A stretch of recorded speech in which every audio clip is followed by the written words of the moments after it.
Eu sempre começo a minha mensagem falando que é um prazer enorme compartilhar esperança. E na verdade é. E eu estou aqui pronto para mais uma vez compartilhar esperança. E eu gostaria de pedir a você, ao ouvir a mensagem de hoje, compartilhe essa mensagem com sua família, com os seus amigos e com todos os seus contatos, porque tem sempre alguém querendo ouvir esperança. E aproveito também para desejar a você e a sua família a paz do Senhor Jesus. Amém? Eu estava no centro da cidade e quando eu estava lá, dava para perceber as pessoas com medo. Haviam pessoas de máscara, pessoas de luva, havia pessoas de máscaras e de luva e havia pessoas sem nada. Mas o assunto era um só. Deu para perceber que as pessoas andam apavoradas. O pavor da morte está cercando todas as pessoas. A morte faz parte da vida do ser humano faz muito tempo.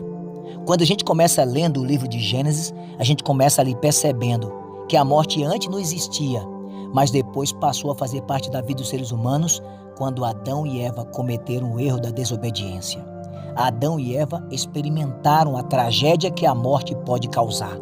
Gênesis capítulo 4, versículo 8 fala que Caim chamou seu irmão Abel lá no campo e tirou a vida de Abel.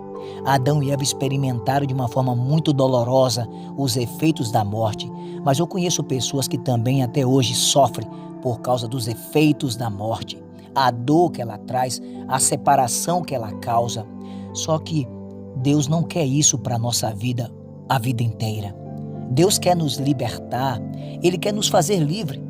Lá em Romanos capítulo 6, versículo 33, tem uma passagem que é muito conhecida por nós, que diz assim: o salário do pecado é a morte.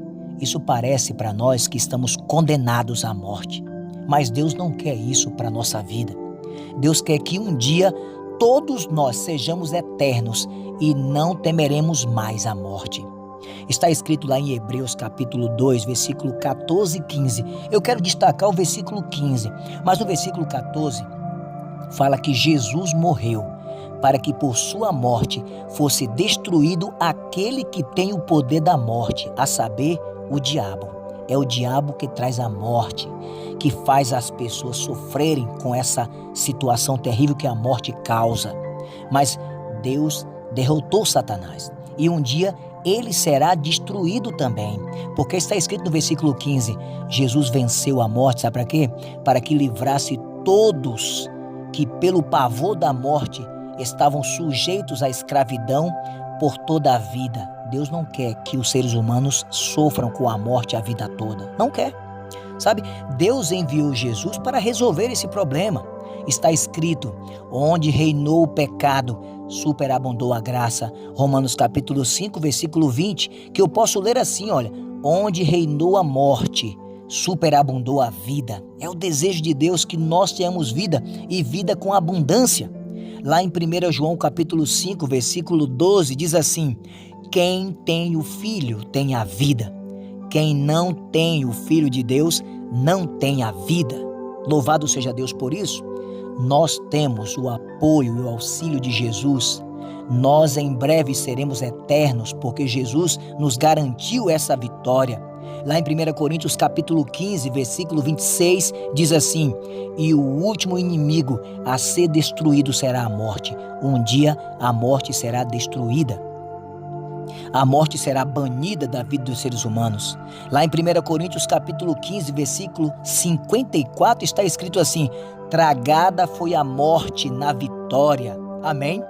Você que me ouve agora, eu tenho um apelo para você. Porque neste momento eu estou falando de morte física, mas também eu quero falar de morte espiritual. E desse tipo de morte, nós temos que ter medo. Sabe por quê? Porque se você se perder, você morrerá para sempre. Mas se você for salvo pelo sangue de Jesus, você viverá para sempre. Jesus disse: aquele que crê em mim, ainda que morra, viverá. João capítulo 11, versículo 25, Jesus disse: eu sou a ressurreição. Jesus é a ressurreição. Para resolver o problema da morte, Ele então trouxe para nós essa oportunidade de ressuscitar. Agora, hoje, você precisa muito pensar nessa situação. Como está a sua vida espiritual? Você tem o filho? Você está sem o filho? Ou você tem o filho neste momento no seu coração, na sua mente, na sua vida, fazendo parte da sua vida, atuando em sua vida e ajudando você a vencer as obras do mal neste mundo aqui? Porque este mundo jaz no maligno. Satanás veio para roubar, matar e destruir, e ele anda como leão, rugindo, querendo tragar as pessoas que estão aí neste mundo. Mas hoje nós temos a oportunidade de viver e viver para sempre com Jesus, nosso Senhor e nosso Salvador. Amém? Se você crê, diga amém. E eu quero convidar você para uma oração neste momento. Vamos orar? Obrigado, Senhor Jesus, pela vida que o Senhor nos concede. Obrigado, ó Deus, pela promessa de vida eterna que o Senhor nos fez e nos faz todos os dias. Obrigado porque o Senhor trabalha com a vida, o Senhor é doador da vida, o Senhor é fonte da vida, o Senhor é a própria vida. E neste momento te peço, ó Deus, seja com essa pessoa que está orando comigo agora, seja com essa família que neste momento querem a vida, seja com as pessoas que estão aqui neste caderno de oração, seja com todos eles, ó Deus. Concede vida a essas pessoas agora, eu te peço, em teu nome, porque tu és um Deus maravilhoso e justo, e eu te louvo agora e para sempre. Amém. Louvado seja Deus, muito obrigado por sua companhia e até amanhã, se o nosso bom Deus nos permitir. Tchau, tchau.